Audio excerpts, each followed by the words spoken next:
जिन लोगों ने मेरा चैनल सब्सक्राइब नहीं किया है प्लीज़ मेरे चैनल को सब्सक्राइब कीजिए और हाँ, बेल आइकन को प्रेस ज़रूर कीजिएगा ताकि मेरी अमेजिंग डिशेस की नोटिफिकेशन आपको टाइम टू टाइम मिलती रहे और आपको ये सारे इंग्रेडिएंट्स आपके अपने ही किचन में आसानी से मिल जाएंगे।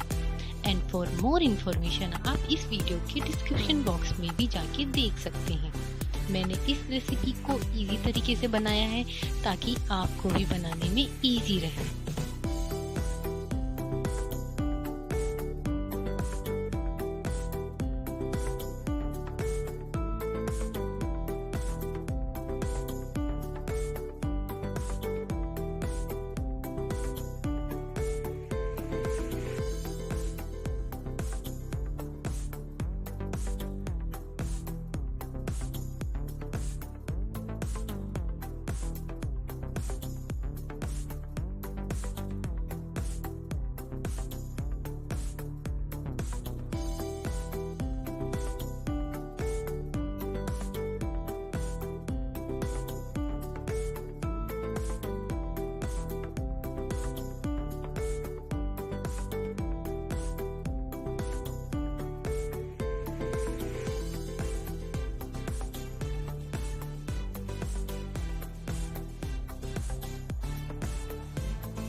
कैसी लगी आपको मेरी रेसिपी? पसंद आई हो तो please like, share and subscribe जरूर कीजिएगा।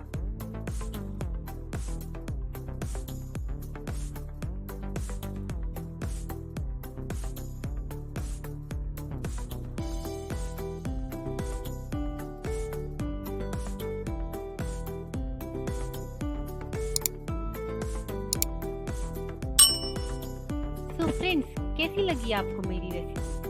पसंद आई हो तो please like, share and subscribe जरूर कीजिएगा।